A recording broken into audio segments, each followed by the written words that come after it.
പരിശുദ്ധാത്മാവേ സഹായക, നിരന്തരമെന്നെ സഹായിക്കണേ. നിത്യവും കൂടെ വസിക്കുന്നോനേ, അഭിഷേകത്തിൻ അഗ്നി നിറച്ചിടണേ.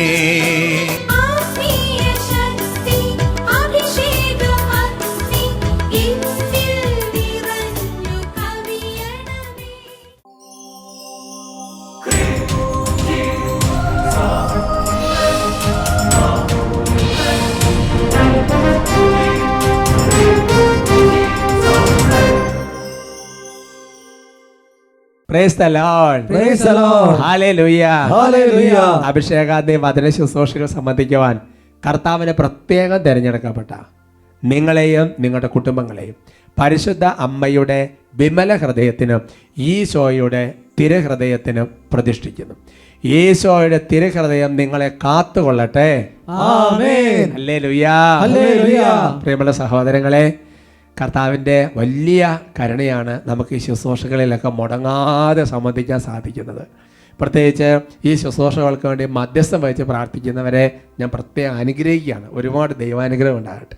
ബഹുമാനപ്പെട്ട സേവ്രക്കാൻ വട്ടാലച്ചൻ അനേകം ഒരു 10 പതിറ്റാണ്ട് മുമ്പ് ഈ അഭിഷേകാഗ്നി ശുശ്രൂഷകളെല്ലാം ആരംഭിക്കുമ്പോൾ അന്ന് നിങ്ങൾ ഓരോരുത്തരോടും അന്ന് ആ ശുശ്രൂഷ സംബന്ധിച്ച കുറേ പേരൊക്കെ ശരിക്കും സ്വർഗത്തിലിരുന്ന് ഈ ശുശ്രൂഷയ്ക്ക് വേണ്ടി മാധ്യസ്ഥം വഹിക്കുന്നുണ്ടാവും.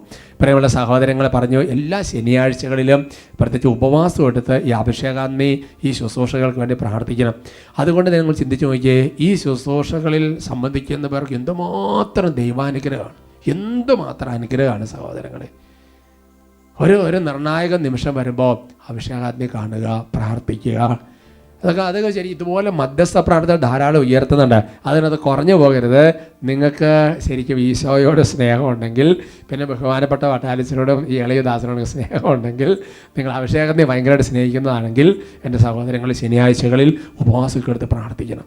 അപ്പോൾ നോക്കിയാൽ നമ്മളിങ്ങനെ ഉപവാസം എടുത്ത് പ്രാർത്ഥിക്കുമ്പോൾ എന്തുമാത്രം മനുഷ്യരുടെ അനുഗ്രഹങ്ങൾ കാണുമ്പോൾ നമുക്ക് നമ്മുടെ പ്രാർത്ഥനയും കൂടെ കർത്താവ് ഓർന്നിട്ടുണ്ട്, അല്ലേ? നമ്മുടെ ഉപവാസം കർത്താവ് ഓർത്തിട്ടുണ്ട്. ഒരു സാക്ഷ്യം നിങ്ങളിപ്പോൾ കാണുന്നത് നല്ല, നമുക്ക് അതിനുശേഷം ദൈവത്തെ മഹത്വപ്പെടുത്താം. എൻ്റെ പേര് ജോസഫ്.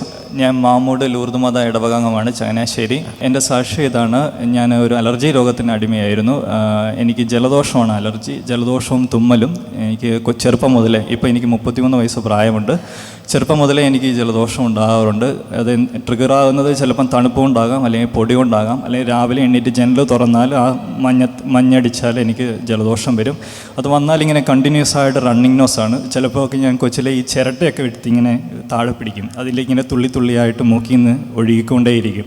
ഇപ്പം സിട്രിസിൻ പോലുള്ള ടാബ്ലറ്റ്സൊക്കെ കഴിക്കേണ്ടി വരും. ചിലപ്പോൾ അത് പിന്നെ കഫമായിട്ട് മാറും, പിന്നെ അതിന് മരുന്ന് മേടിക്കേണ്ടി വരും. അങ്ങനെ പല മരുന്നുകൾ മാറിക്കഴിച്ചിട്ടും അതിന് മാറ്റമൊന്നും ഉണ്ടായില്ല. അപ്പം ഇടയ്ക്ക് എൻ്റെ സ്കൂൾ പഠനകാലത്തൊക്കെ ഇത് വളരെ ബുദ്ധിമുട്ടായിരുന്നു. പിന്നെ ഞാൻ ഗൾഫിൽ ജോലി കിട്ടി അങ്ങോട്ട് പോയി. അപ്പോൾ അവിടുത്തെ കാലാവസ്ഥയിൽ വലിയ കുഴപ്പം വന്നില്ല. പക്ഷേ വീണ്ടും ഓസ്ട്രേലിയയിലേക്ക് ഞാൻ പോയപ്പോൾ അവിടെ വെച്ച് വീണ്ടും എനിക്ക് ഈ അസുഖങ്ങൾ കൂടി. കഴിഞ്ഞ വർഷം 2022 ഫെബ്രുവരിയിൽ അതുപോലൊരു ദിവസങ്ങളിൽ ഇങ്ങനെ അസുഖം കൂടി. രാത്രി 2 മണിക്കും ഞാൻ എഴുന്നേറ്റിരുന്ന് ഇങ്ങനെ തുമ്മുകയും ചുമയ്ക്കുകയും ചീറ്റുകയും ഒക്കെ ചെയ്തുകൊണ്ടിരിക്കുകയാണ്. അപ്പം വൈഫ് ചുക്ക് കാപ്പിയൊക്കെ ഇട്ട് വന്നു. ഒന്നിനും എന്നെ ആശ്വസിപ്പിക്കാൻ പറ്റിയില്ല. അപ്പം വൈഫ് നേർച്ച നേർന്നു, എൻ്റെ ഈ അസുഖം മാറുവാണെങ്കിൽ ഞാൻ അട്ടപ്പാടിയിൽ വന്ന് പ്രാർത്ഥിക്കാം, അതിനെ സാക്ഷ്യപ്പെടുത്താം. കഠിനമായ ഒരു അവസ്ഥയിൽ ജീവിത പങ്കാളി ഹൃദയം നുറുങ്ങി ഈശോയോട് പ്രാർത്ഥിച്ച് കർത്താവിനോട് പറഞ്ഞു, ദൈവമേ, എൻ്റെ ജീവിത പങ്കാളിയുടെ ഈ ഒരു അലർജി അത്ഭുതകരമായി അവിടെ നിന്ന് സുഖപ്പെടുത്തണം. ഞങ്ങൾ അട്ടപ്പാടിയിൽ വന്ന് സാക്ഷ്യപ്പെടുത്താമെന്ന് വൈഫ് ജീവിത പങ്കാളിക്ക് വേണ്ടി ഒരു നേർച്ച നേർന്നങ്ങൾ പ്രാർത്ഥിച്ച് ഒരു വിശ്വാസത്തിൻ്റെ ശുശ്രൂഷയാണത്. അതുപോലെ തന്നെ ഞാൻ എപ്പോഴും മിക്കവാറും എല്ലാ ദിവസവും തന്നെ യാത്ര ചെയ്യുന്ന സമയങ്ങൾ, ഓഫീസിലേക്കൊക്കെ പോകുന്ന സമയങ്ങളിൽ യൂട്യൂബിലൂടെ അഭിഷേകാഗ്നിയുടെ ഓരോ എപ്പിസോഡ് വെച്ച് കാണുമായിരുന്നു. ഇപ്പം 120ാമത്തെ എപ്പിസോഡ് നടക്കുന്നപ്പം ഞാൻ മിസ്സായ എപ്പിസോഡുകളെല്ലാം ഒന്ന് കുറച്ച് പുറകിലോട്ട് വന്നുകൊണ്ടിരിക്കും. അപ്പോൾ എനിക്കിപ്പോൾ 115ാമത്തെ എപ്പിസോഡ് ആ ഒരു ലെവലിലേക്ക് എത്തിയിട്ടുണ്ട്. ഇനിയിപ്പോൾ അത്രയും കൂടെ ഫിനിഷ് ചെയ്താൽ മതി. അപ്പം ദൈവം അതിന് ശേഷം എനിക്ക് ഇതുവരെ അങ്ങനെ അലർജി രോഗം വന്നിട്ടില്ല. അതിനുശേഷം ഇതുവരെ ദൈവം അങ്ങനെ ഒരു അത്ഭുതപരമായ രാത്രി ഇവരുടെ ഭവനത്തിലേക്ക് ഇറങ്ങി വന്ന് സഹായിച്ച് കർത്താവ്. ഇത് ചെറുപ്പം തൊട്ടുള്ള. അതെ അതെ, വൈഫിൻ്റെ വീട് കുഞ്ചിത്തന്നെയാണ്, മൂന്നാർ. ഞാൻ അവിടെ ചെന്നപ്പോൾ അവിടുത്തെ ഫ്രീസിങ് വാട്ടറിൽ കുളിച്ചു നോക്കി. അതായത് ഈ മൂന്നാറിലെ തണുപ്പെന്ന് പറഞ്ഞാൽ ഭയങ്കര തണുപ്പ്, മൈനസൊക്കെ വരും ചിലപ്പോൾ. ഐസ് പോലൊക്കെ സ്നോയൊക്കെ വീഴുന്ന സമയം ഞാൻ കേട്ടിട്ടുണ്ട്. ആ മൂന്നാറിൽ പോയി ആ തണുത്ത വെള്ളത്തിൽ കുളിച്ച് നോക്കിയിട്ട് പിന്നെ വെള്ളം ഒഴിക്കുമ്പോൾ എൻ്റെ ശരീരവും തണുത്ത ഐസ് പോലെ ആയി. പക്ഷേ എനിക്ക് ജലദോഷത്തിൻ്റെ പ്രശ്നമൊന്നും വന്നില്ല. പിന്നെ വരില്ല. മറ്റേത് ചെറിയൊരു മഞ്ഞ് പുള്ളിയിൽ നിന്ന് പുറത്തുനിന്ന് ഉള്ളിലേക്ക് വന്നത് അതാണ് ചെയ്തത്. ചെറുപ്പം തൊട്ട് അല്ലേ 10-20 വർഷമല്ലേ? അതെ, എനിക്ക് 33 വയസ്സുണ്ട്. ചെറുപ്പം മുതലേ ഉള്ളതാണെന്ന് വീട്ടുകാർ പറയുന്നുണ്ട്. 10-30 വർഷത്തിലധികമായ ഈ അലർജിയാണ് ആ വിശ്വാസത്തോടുള്ള പ്രാർത്ഥനയിൽ സൗഖ്യം പ്രാപിച്ചത്. ഈശോയുടെ നാമത്തിന് ഞങ്ങൾ മഹത്വം കൊടുക്കുന്നു. കർത്താവായ യേശുവിനെ ഈശോ മിശിഹായുടെ നാമത്തെ ഈ കുടുംബം ഒന്നിച്ച്, ദമ്പതികൾ ഒന്നിച്ച് വന്ന് മഹത്വപ്പെടും. കൈ ഉയർത്തി ശക്തിയോടെ കൈയടിച്ച് ശ്രീയേശു നാമം, യേശുനാമം അതിശയനാമം, പവർ പവർ, യേശുനാമം അതിശയനാമം, യേശുനാമം അതിശയനാമം,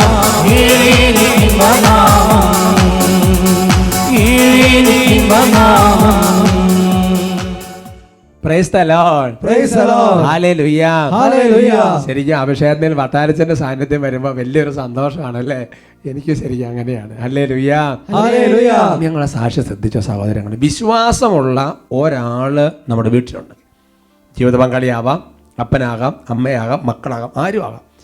വിശ്വാസമുള്ള ഒരാളാണെങ്കിൽ അപ്പം തന്നെ വിശ്വാസത്തിൻ്റെ ചില വാക്കുകൾ വരും. അങ്ങനെ സംഭവിച്ച വിശ്വാസത്തിൻ്റെ പ്രവർത്തികൾ, വിശ്വാസത്തിൻ്റെ അത്ഭുതങ്ങൾ ദൈവം സമൂഹത്തിൽ ചെയ്യും. Hallelujah. Hallelujah. Price the Lord. Praise the Lord. നിങ്ങൾ എന്തായാലും എൻ്റെ സഹോദരങ്ങളെ, അട്ടപ്പാടിയിൽ ഇനിയും വരാത്തവരുണ്ടെങ്കിൽ അട്ടപ്പാടിയിൽ വരണം.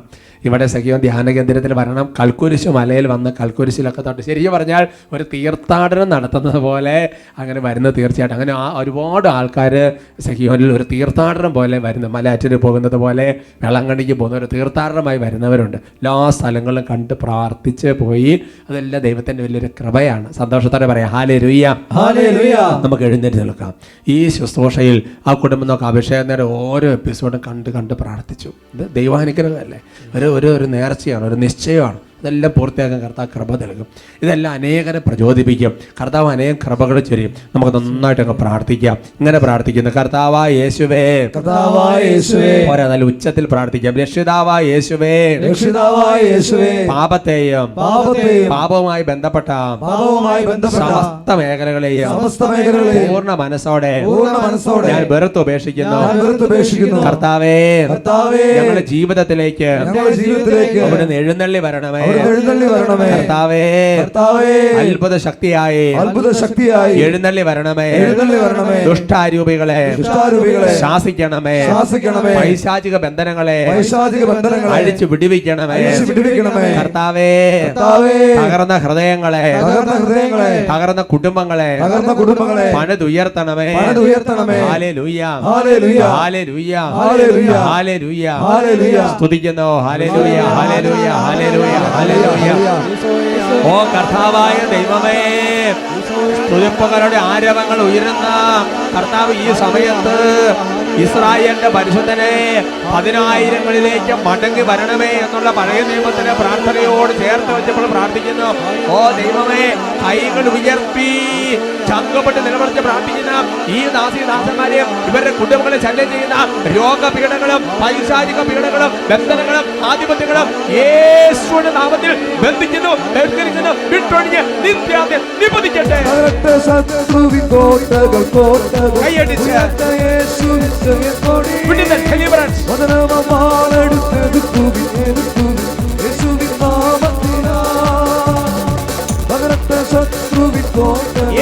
നാമത്തിൽ ബന്ധിക്കുന്നു. രോഗപീഠങ്ങളെ ശാസിക്കുന്നു, പൈശാചിക ബന്ധനങ്ങൾ യേശുവിനെ ബന്ധിക്കുന്നു. ഓ കർത്താവായ ദൈവമേ, ഇപ്പോൾ കുടുംബങ്ങൾക്ക് വേണ്ടി വീണ്ടും പ്രാർത്ഥിക്കുന്നു. കർത്താവേ, അവിടുന്ന് അത്ഭുത ശക്തിയോടെ എഴുന്നള്ളി വരുന്നതിനൊന്ന് നന്ദി പറയുന്നു. കർത്താവേ, കരങ്ങൾ ഉയർത്തി ഉച്ചത്തിൽ സ്തുതിക്കുന്നു. ഹല്ലേലൂയ. ഹല്ലേലൂയ. ഓ കർത്താവേ, കുടുംബങ്ങളിലുള്ള ഏതെങ്കിലും വിധത്തിൽ എതിർ പ്രാർത്ഥനകൾ, മന്ത്രവാദം, കൂടോത്തരം, ആഭിചാരം, ക്ഷുദ്രപ്രയോഗം, ഒന്നാം പ്രമാണ ലംഘനങ്ങൾ, ഏതെങ്കിലും തരത്തിലുള്ള ഇതുപോലെയുള്ള കെടുതികളെ തകർന്നിരുന്ന കുടുംബങ്ങളുടെ യേശു നാമത്തിൽ ദുഷ്ടാരികളെയും എതിർ പ്രാർത്ഥനകളെ ശാസിക്കുന്നു, ബന്ധിക്കുന്നു, ബന്ധിക്കുന്നു, നിത്യാന്ത്യം നിബന്ധിക്കപ്പെടട്ടെ. മന്ത്രത്തിന്റെ ശുദ്ധത്തിന്റെ കൂടോത്ത ശക്തികളെ ഛിന്നഭിന്നമാകട്ടെ. മന്ത്രത്തിന്റെ ഏതൊരു പ്രാർത്ഥന പൂജകളും സ്ത്രീകളും നിർവീര്യമായി പോകട്ടെ. കൂടോത്ത ശക്തികളെ ശാസിക്കുന്നു. യേശുവിൻ നാമത്തിൽ വിട്ടുപോകുക. വിട്ടുപോകാം. യേശുവിൻ നാമത്തിൽ കൽപ്പിക്കുന്നു. കൈകൾ ഉയർത്തി കൈയടിച്ച് വിടുതൽ. Fire.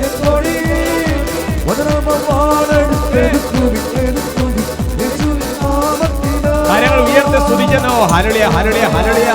ഓ കർത്താവായ ദൈവമേ, കർത്താവായ ദൈവമേ, അവിടുത്തെ പരിശുദ്ധ രക്തത്തിന്റെ അനന്ത യോഗ്യതയാൽ ഈ സഭയുടെ കുരിശുമരണത്തിന്റെ പീഡനത്തിന്റെ ഉദ്ധാനത്തിന്റെ യോഗ്യതയാൽ കർത്താവേ, സഭയുടെ അധികാരത്തോട് ചേർന്നതുകൊണ്ട് പരിശുദ്ധ കന്യാമരത്തിന് അമലോത്ഭവത്തിന്റെ യോഗ്യതയോട് ചേർന്നതുകൊണ്ട് സകല വിശുദ്ധരെ മുഖ്യകൂട്ടന്മാരെ കൂട്ടായ്മയിൽ പത്രോസ് പൗലോസ് എന്ന അകമ്പടിയിൽ ഇപ്പോൾ പ്രാർത്ഥിക്കുന്നു.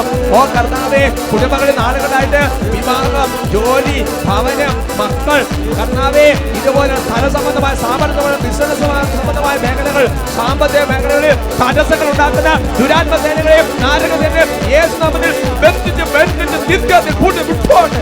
തടസ്സത്തിന്റെ തകർച്ചയുടെ ശക്തികളെ തടസ്സത്തിന്റെ തകർച്ചയുടെ യേശുവിന്റെ നാമത്തിൽ അഴിച്ചു പിടിപ്പിക്കുന്നു. യേശുവിൻ നാമത്തിൽ കൽപ്പിക്കുന്നു. വിട്ടുപോകാം. ഉയർത്തി കൈയടിച്ച് യേശുവിൻ നാമത്തിൽ കൽപ്പിക്കുന്നു. വിട്ടുപോകാം. തകരട്ടെ ശത്രുവിൻ കോട്ടകൾ കോട്ടകൾ ഉയരട്ടെ യേശുവിൻ ജയക്കൊടി.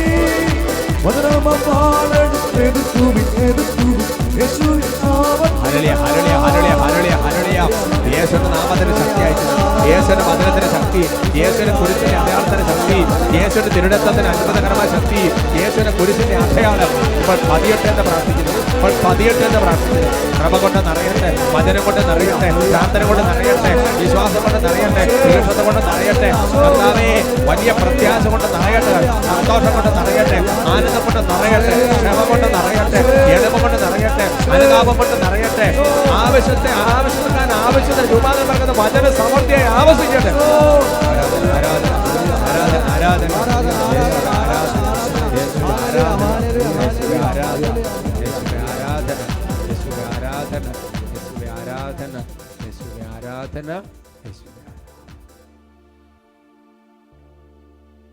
ക്രിസ്തു നിങ്ങളെ സ്വതന്ത്രരാക്കിയാൽ നിങ്ങൾ യഥാർത്ഥത്തിൽ സ്വതന്ത്രരാണ്.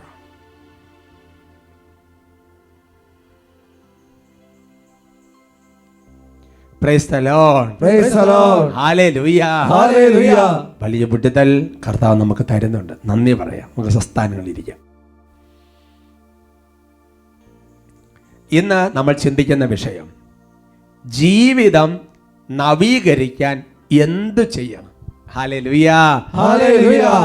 എപ്പോഴും നമ്മുടെ ജീവിതത്തിൽ ഒരു നവീകരണം വരാൻ, ഒരു വ്യത്യാസം വരാൻ ആഗ്രഹിക്കുന്നവരാണ് നമ്മൾ. പലപ്പോഴും നമ്മൾ ധ്യാനത്തിനൊക്കെ പോകുന്നതിൻ്റെ ഒരു കാരണമല്ല, യഥാർത്ഥത്തിലുള്ള കാരണം ജീവിത റിന്യൂവൽ, ഒരു നവീകരണം വരാൻ വേണ്ടിയാണ്. ആ നവീകരണം വരുമ്പോൾ ഭൗതികമായ പല മേഖലകളിലും ദൈവാനുഗ്രഹം ഉണ്ടാകുന്നു, തടസ്സം മാറുന്നു എന്നുള്ള യാഥാർത്ഥ്യം. പക്ഷേ ആ തടസ്സം മാറാൻ വേണ്ടിയല്ല ധ്യാനം കൂടാൻ വേണ്ടി പോകുന്നത്, വചനം കേൾക്കുന്നത്. നവീകരണം വരണം. എൻ്റെ സഹോദരങ്ങൾ, ജീവിതത്തിൽ നവീകരണം വരുത്തണമെന്നുണ്ടെങ്കിൽ അത് നമ്മൾ വിചാരിച്ച് നടക്കുകയില്ല. അത് ദൈവത്തിൻ്റെ പരിശുദ്ധാത്മാവ്, ദൈവമാണ് ഈ കാര്യങ്ങൾ ചെയ്യുന്നത്. നവീകരണം അല്ലേ, പരിശുദ്ധാത്മാവിൻ്റെ പ്രവർത്തനമാണ്. പ്രിയമുള്ള സഹോദരങ്ങളെ, ഒരു നവീകരണം നമ്മുടെ വ്യക്തിപരമായ ജീവിതത്തിൽ വരണമെങ്കിൽ നമ്മൾ ചില കാര്യങ്ങൾ ശ്രദ്ധിച്ചാൽ മതി. യേശയ്യാ പ്രവചനത്തിൽ 57-ാമത്തെ അധ്യായത്തിൽ അതിൻ്റെ 15-ാം തിരുവചനം, ബുക്ക് ഓഫ് ഐസയ്യാ ചാപ്റ്റർ 57:15. കുട്ടികളൊക്കെ തയ്യാറാണല്ലോ? ബൈബിൾ നല്ല ഉറക്കെ വായിച്ചു. കുട്ടികൾ മാത്രമാക്കണ്ട, മുതിർന്നതിന് ചേർന്ന് ഉച്ചത്തിൽ വായിക്കാം. അത്യുന്നതനും മഹത്വപൂർണനുമായവൻ, അനന്തതയിൽ വസിക്കുന്ന പരിശുദ്ധനെന്ന നാമം വഹിക്കുന്നവൻ അരുളി ചെയ്യുന്നു, ഞാൻ ഉന്നതമായ വിശുദ്ധ സ്ഥലത്ത് വസിക്കുന്നു. അനുതാപികളുടെ ഹൃദയത്തെയും വിനീതരുടെ ആത്മാവിനെയും നവീകരിക്കാൻ ഞാൻ അവരോട് കൂടെ വസിക്കുന്നു. ഹല്ലേലൂയാ, ഹല്ലേലൂയ. പണ്ട് വേദപാഠമൊക്കെ പഠിക്കുന്ന സമയത്ത് ചോദ്യമുണ്ട്, ദൈവം എവിടെയാണ് വസിക്കുന്നത് അല്ലേ? സ്തുതിയുടെ സിംഹാസനത്തിൽ അല്ലേ, ഉന്നതത്തിൽ, സ്വർഗത്തിൽ എന്നൊക്കെ പറയുന്ന പല മറുപടികളുമുണ്ട്. എന്നാൽ സഹോദരങ്ങളെ, കുറച്ചുകൂടിയൊക്കെ നമ്മൾ പഠിച്ചു കയറി വന്നു കഴിഞ്ഞപ്പോൾ, കൂദാശകളെക്കുറിച്ചുള്ള കാര്യങ്ങളൊക്കെ ബോധ്യമായപ്പോൾ, അല്ലെങ്കിൽ വിശുദ്ധ കുർബാന വഴി, വചനം വഴി അല്ലെ, സഭയിലൂടെ കർത്താവ് നമ്മുടെ ഉള്ളിൽ വസിക്കുന്നു എന്നൊരു ബോധ്യം കിട്ടി. വാസ്തവത്തിൽ കർത്താവ് നമ്മളോട് കൂടെ വസിക്കാൻ വേണ്ടി നമ്മൾ ആഗ്രഹിക്കുന്നവരാണ്. നാഥാ ഞങ്ങളുടെ കൂടെ വസിച്ചാലും എന്നൊക്കെ പറയുന്ന ചില അപ്പസ്തോലിക പ്രബോധനങ്ങളുണ്ട്. പലപ്പോഴും ഈശോ പല സാഹചര്യങ്ങളിൽ പാലസ്തീനയിലൂടെ കടന്നു പോകുമ്പോഴും നാഥാ ഞങ്ങളുടെ കൂടെ വസിക്കണമേ, ഞങ്ങളുടെ കൂടെ താമസിക്കണമേ എന്നെല്ലാം ദൈവജനം നിർബന്ധിക്കുന്നത് നമുക്കറിയാം. അപ്പോൾ വിശുദ്ധ സ്ഥലത്ത് വസിക്കുന്ന കർത്താവ് സഹോദരങ്ങളെ നമ്മുടെ ഇടയിൽ വസിക്കുന്നുണ്ട്. നമ്മുടെ ഇടയിൽ മാത്രം, നമ്മുടെ ഹൃദയത്തിൽ വസിക്കുന്നുണ്ട്. 2-3 പേർ ഒരുമിച്ച് കൂടുമ്പോൾ അവരുടെ മധ്യത്തിൽ അവിടുന്നുണ്ട്. ഇതിൻ്റെ കൂദാശകൾ വഴി അല്ലെങ്കിൽ വചനം വഴിയെല്ലാം ദൈവം നമ്മുടെ ഉള്ളിൽ വസിക്കുന്നുണ്ട്. എന്തിനു വേണ്ടിയിട്ടാണ് ദൈവം ഇങ്ങനെ വസിക്കുന്നത് എന്ന് പറയുക? എന്തിനു വേണ്ടിയിട്ടാ? നവീകരിക്കാൻ, പുതുതാക്കാൻ. അതാണ് വചനം വെളിപ്പെടുത്തുന്നുണ്ട് അല്ലേ? കർത്താവിൻ്റെ സ്നേഹം ഓരോ ദിവസവും പ്രഭാതത്തിൽ അത് പുതിയതാണ്, അത് നവീകരിക്കുന്നതാണ്. പരിശുദ്ധാത്മാവ് എപ്പോഴും നവീകരണം കൊണ്ടുവന്നിരിക്കും.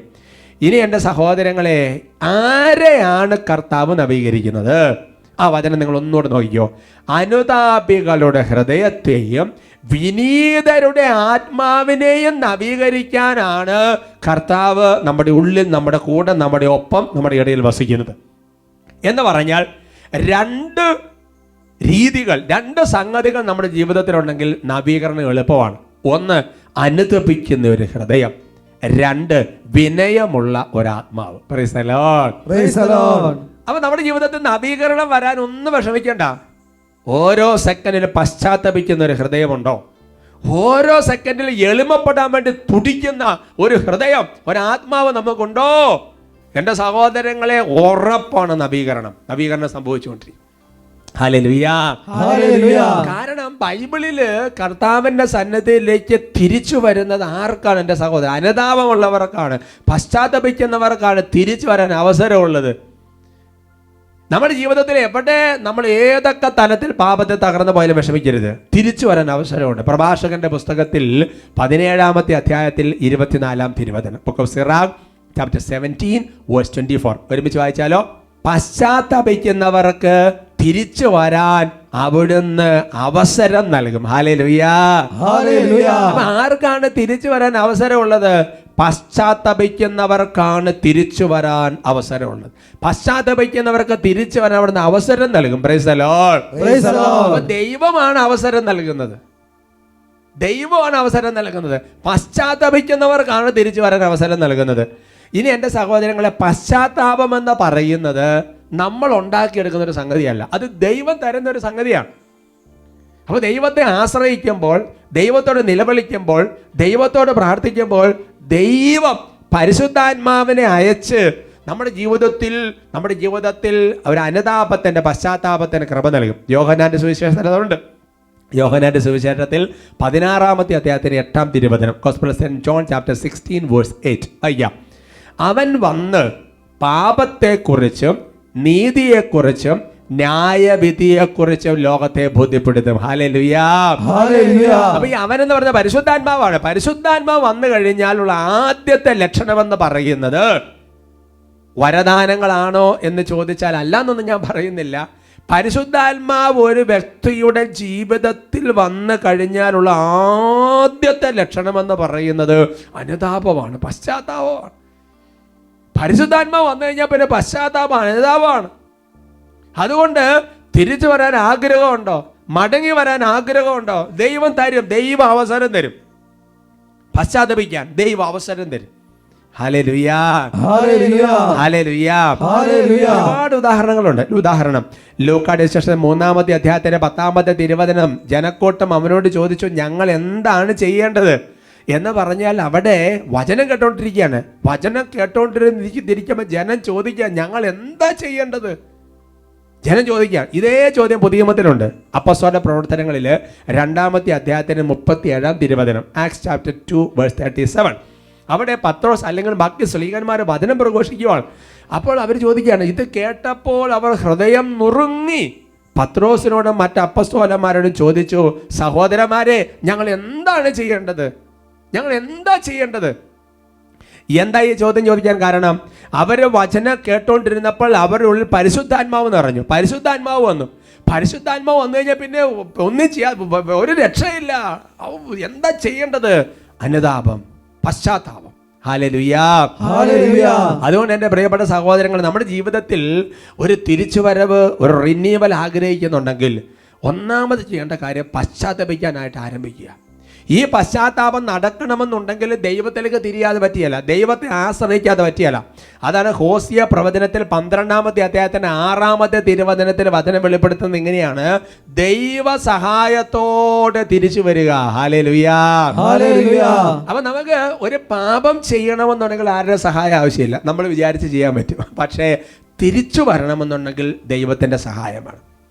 ദൈവത്തിൻ്റെ സഹായം വേണം. ഒരു കിണറ്റിലോട്ട് എടുത്ത് ചാടാൻ ആരുടെ സഹായം വേണ്ട, തിരിച്ചു കയറണമെങ്കിലോ നാട്ടുകാരുടെ സഹായം വേണം. എന്ന് പറയുന്നത് പോലെ തന്നെയാണ് പാപം ചെയ്യാൻ ആരുടെ സഹായം വേണം നമ്മൾ വിചാരിച്ചാൽ മതി, പക്ഷെ തിരിച്ചു വരണമെങ്കിൽ ദൈവത്തെ സഹായം വേണം. എൻ്റെ സഹോദരങ്ങളെ, പഴയ നിയമത്തിൽ ഈ സഹായം വേണമെന്നാണ് ഞാൻ പുതിയ നിയമത്തിൽ സഹായകൻ ആരെ? പരിശുദ്ധാത്മാവാണ്. അപ്പോൾ ഒരാൾക്ക് പരിശുദ്ധാത്മ സഹായത്തോടു കൂടിയാണ് തിരിച്ചു വരാൻ വേണ്ടി പറ്റുന്നത്. ഹല്ലേലൂയാ, ഹല്ലേലൂയാ. ദൈവത്തിലെങ്കിലേക്ക് തിരിയണം, കർത്താവിനെ ആശ്രയിക്കണം. ദൈവമേ, എനിക്ക് പശ്ചാത്താപം തരണമേ. അങ്ങനെ ആഗ്രഹിച്ച പ്രാർത്ഥന ദൈവം അതുപോലെ അവസരം തരുമെന്നല്ലേ വചനം വെളിപ്പെടുത്തുന്നത്. പ്രഭാഷകൻ 17:26 അത്യുന്നതനിലേക്ക് തിരിയുകയും അകൃത്യങ്ങൾ ഉപേക്ഷിക്കുകയും മ്ലേച്ഛതകളെ കഠിനമായി വെറുക്കുകയും ചെയ്യും. അപ്പൊ ദൈവത്തിങ്കിലേക്ക് തിരിഞ്ഞാൽ, ദൈവത്തെ ആശ്രയിച്ചാൽ പരിശുദ്ധാത്മാവ് നമ്മുടെ ജീവിതത്തിൽ വരും. ഒരു റിന്യൂവൽ, ഒരു പശ്ചാത്താപത്തിന് കൃപ കർത്താവ് തരും. അത് തന്നെയാണ് പ്രഭാഷകൻ 17:25 കിടക്കുന്നുണ്ട്. പ്രഭാഷകൻ 17:25 കർത്താവെങ്കിലേക്ക് തിരിഞ്ഞ് പാപം പരിത്യജിക്കുവൻ, അവിടുത്തെ സന്നിധിയിൽ പ്രാർത്ഥിക്കുകയും അകൃത്യങ്ങൾ പരിത്യജിക്കുകയും ചെയ്യുവൻ. ഹല്ലേലൂയാ, ഹല്ലേലൂയാ. അപ്പൊ കർത്താവെങ്കിലേക്ക് തിരിയണം, ദൈവത്തെ ആശ്രയിക്കണം, എന്നിട്ടോ ദൈവത്തിന്റെ സന്നിധിയിൽ നന്നായിട്ട് പ്രാർത്ഥിക്കണം. അങ്ങനെ പ്രാർത്ഥിച്ചാൽ എന്താ സംഭവിക്കുന്നത്? ദൈവം നമ്മുടെ ഉള്ളിൽ പശ്ചാത്താപം തരുന്നു, ദൈവം നമ്മുടെ ഉള്ളിൽ പരിശുദ്ധാത്മാവിനെ തരുന്നു, അതുകൊണ്ട് നമുക്ക് അനുതാപം കിട്ടുന്നു. അങ്ങനെ നമുക്ക് പാപം പരിത്യജിക്കാൻ വേണ്ടി പറ്റും. ഹല്ലേലൂയാ, ഹല്ലേലൂയാ. അതുകൊണ്ട് എൻ്റെ സഹോദരങ്ങൾ, നമ്മുടെ ജീവിതത്തിൽ റിന്യൂവൽ ആഗ്രഹിക്കുന്നുണ്ടെങ്കിൽ, ഒരു നവീകരണം ആഗ്രഹിക്കുന്നുണ്ടെങ്കിൽ, ദൈവമേ, എൻ്റെ പൊന്നോ കർത്താവേ എന്ന് നിലവിളിച്ച് പ്രാർത്ഥിക്കാൻ വേണ്ടി തുടങ്ങിയാൽ ദൈവം പരിശുദ്ധാത്മാവിനെ നൽകി, പശ്ചാത്താപം നൽകി തിരിച്ചു വരാൻ കർത്താവ് തന്നെ ഒരു അവസരം കൊടുക്കും. Hallelujah, hallelujah. Praise the Lord, praise the Lord. പ്രഭാഷകന്റെ പുസ്തകത്തില് 17-ാമത്തെ അധ്യായത്തിൽ 29-ാമത്തെ തിരുവചനം, അങ്ങനെ ദൈവത്തിങ്കിലേക്ക് നമ്മൾ തിരിഞ്ഞാൽ കിട്ടുന്ന അനുഗ്രഹങ്ങൾ നമുക്ക് ചിന്തിക്കാൻ പറ്റാത്തതാണ്. പ്രഭാഷകന്റെ പുസ്തകത്തിൽ 17-ാമത്തെ അധ്യായത്തിൽ 29-ാമത്തെ തിരുവചനം നല്ല വചനമാണ്. കർത്താവ് തൻ്റെ അടുക്കലേക്ക് തിരിയുന്നവരോട് പ്രദർശിപ്പിക്കുന്ന കാരുണ്യവും ക്ഷമയും എത്ര വലുതാണ്. ഹല്ലേലൂയാ, ഹല്ലേലൂയാ. അപ്പൊ ഒരാള് അല്ലേ, ഒരു നവീകരണത്തിന് വേണ്ടി ആഗ്രഹിക്കുന്ന ആള് കർത്താവിലേക്ക് തിരിഞ്ഞ് കർത്താവിനോട് നിലവിളിച്ച്, ദൈവമേ, എനിക്കൊരു തിരിച്ചു വരാൻ അവസരം നൽകണമേ, എനിക്ക് പശ്ചാത്താപം നൽകണമേ എന്ന് നിലവിളിച്ച് പ്രാർത്ഥിക്കാനെങ്ങാനും തുടങ്ങിയത് സത്യമാണെങ്കിൽ ആ വ്യക്തിയോട് കർത്താവ് കാണിക്കുന്ന കാരുണ്യ ക്ഷമയെ ചിന്തിക്കാൻ പറ്റാത്തതാണ്. Price the Lord, praise the Lord. അവന്റെ ജീവിതത്തില് പാപം അവന്റെ ജീവിതത്തിൽ നശിപ്പിച്ചത് മുഴുവൻ ദൈവം അവന് കൃപയാക്കി അനുഗ്രഹമായിട്ട് തിരിച്ചു കൊടുക്കും. അതെവിടെ വായിക്കുന്നത്? യെശയ്യാ പ്രവചനത്തിൽ 49-ാമത്തെ അധ്യായത്തിൽ അതിന്റെ 17-ാം തിരുവചനത്തിലാണ്. Book of Isaiah chapter 49 verse 17. നിന്റെ നിർമ്മാതാക്കൾ നിന്നെ നശിപ്പിച്ചവരെക്കാൾ വേഗമുള്ളവരാണ്. ഹല്ലേലൂയാ, ഹല്ലേലൂയാ. യോഹന്നാൻ ശേഷം 10-ാമത്തെ അധ്യായത്തിൽ ദൈവത്തിന്റെ വചനം പഠിപ്പിക്കുന്നുണ്ടല്ലേ. അവൻ വന്നിരിക്കുന്ന എന്തിനു വേണ്ടിയിട്ട്? പിശാച് വന്നിരിക്കുന്ന കൊല്ലാനും നശിപ്പിക്കാനും വേണ്ടിയിട്ടാണ് വന്നിരിക്കുന്നത്. യൂദാസിനെ കുറിച്ച് പറയാം, നാശത്തിന്റെ പുത്രൻ എന്നാണ് പറഞ്ഞിരിക്കുന്നത്. അതുകൊണ്ട് എൻ്റെ പ്രിയപ്പെട്ട സഹോദരങ്ങളെ, പിശാച് നമ്മുടെ ജീവിതത്തിൽ പാപം വഴി നമ്മുടെ ബിസിനസ് നശിപ്പിച്ചിട്ടുണ്ടാകാം, നമ്മുടെ കൃഷി നശിപ്പിച്ചിട്ടുണ്ടാകാം, നമ്മുടെ ജോലി നശിപ്പിച്ച് കളഞ്ഞിട്ടുണ്ടാകാം. പാപം വഴി പലതരത്തിലുള്ള തടസ്സങ്ങൾ പിശാച് സൃഷ്ടിച്ചിട്ടുണ്ടാകാം. കാരണം പാപം ചെയ്യുന്നവൻ പാപത്തിൻ്റെ അടിമയാണ്. കാരണം പാപം അവൻ്റെ ഉടമസ്ഥനായാൽ, പിശാച് അവൻ്റെ ഉടമസ്ഥനായാൽ അവൻ്റെ ജീവിതത്തിൽ തടസ്സങ്ങൾ ഉണ്ടാക്കാനും പ്രശ്നങ്ങൾ ഉണ്ടാക്കാനും ഉപദ്രവം ഉണ്ടാക്കാനൊക്കെ പിശാചിന് കുറച്ച് കഴിയും. പക്ഷേ ഒരു കാര്യം മനസ്സിലാക്കണം, പശ്ചാത്തപിച്ച് തിരിച്ചു വരാൻ തുടങ്ങിയ സംഭവിക്കുന്ന കാര്യം എന്താണെന്നറിയാമോ? നിന്റെ നിർമ്മാതാവ് എന്ന് പറയും നിന്റെ സൃഷ്ടാവായ കർത്താവ്, നിന്റെ ദൈവം, നമ്മുടെ ദൈവം, ഏക ദൈവം, ആ ദൈവത്തെ കുറിച്ച് പറയാം, നിന്റെ നിർമ്മാതാക്കൾ നിന്നെ നശിപ്പിച്ചവരെക്കാൾ വേഗമുള്ളവരാണ്. ഹല്ലേലൂയാ. ഒരുപക്ഷേ കുറെ നാളുകൾ എടുത്ത് നിന്നെ പിശാച് തകർത്ത് കളഞ്ഞെങ്കിലും ദൈവത്തിന് ഒറ്റ സെക്കൻഡ് മതി. നിന്റെ നിർമ്മാതാക്കൾ നിന്നെ നശിപ്പിച്ച്, നിന്റെ ബിസിനസ് നശിപ്പിച്ച് കളഞ്ഞ പലതരത്തിൽ മേഖലയുണ്ട്. പക്ഷെ നീ പശ്ചാത്തലം തിരിച്ചു വന്ന സത്യമാണോ? നിന്റെ നിർമ്മാതാവ്, നിന്റെ സൃഷ്ടാവ്, നിന്റെ ദൈവം പെട്ടെന്ന് നിന്നെ ഉയർത്തിക്കൊണ്ടുവരാൻ പറ്റും. ഹല്ലേലൂയാ. അതുകൊണ്ടാണ് ബാറൂക്ക് 4:28 നമുക്കറിയാം, ദൈവത്തിന് അകലാൻ കാണിച്ചവന്റെ 10 ഇരട്ടി തീഷ്ണതയോടെ തിരിച്ചു വരിക. ഹല്ലേലൂയാ. രണ്ടാമത്തെ സംഗതി, നവീകരണം നമ്മുടെ ജീവിതത്തിൽ വരുന്ന രണ്ടാമത്തെ കാര്യമാണ് വിനയമുള്ള ഒരു ആത്മാവ്. അതല്ല നമ്മൾ വായിച്ചു കേട്ടത് അല്ലേ?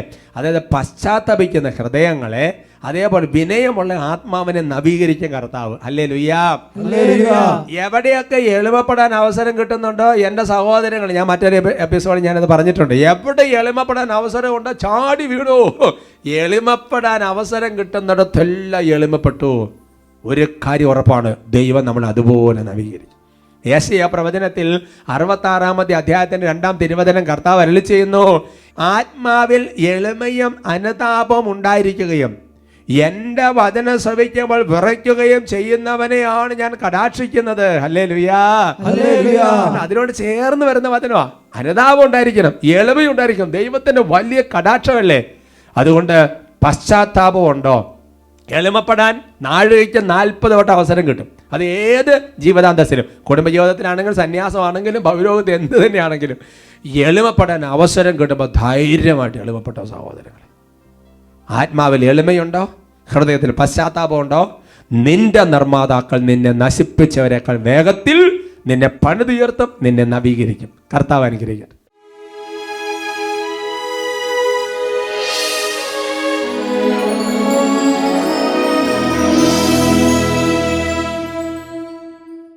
നമ്മുടെ കൂടെ വസിക്കാൻ പരിശുദ്ധ കുർബാനയിൽ സത്യമായി എഴുന്നള്ളിക്കുന്ന ഈശോ നമ്മുടെ കൂടെ വസിക്കുന്നതിൻ്റെ ഉദ്ദേശം നമ്മളെ നവീകരിക്കാനാണ്.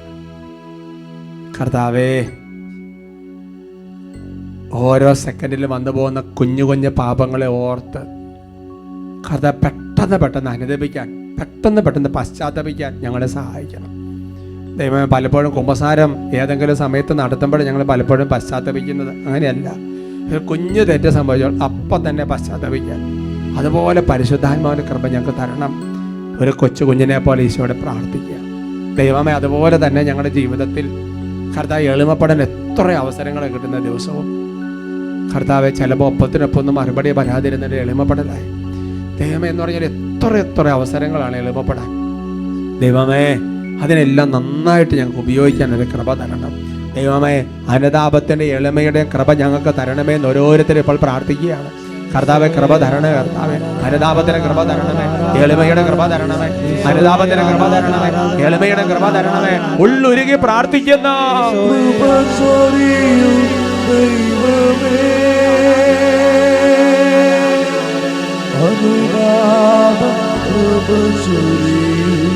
പരിശുദ്ധാത്മാവേ,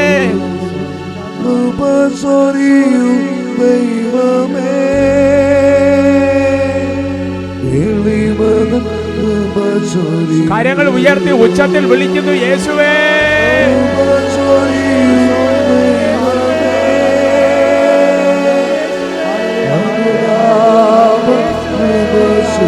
യേശുവേ,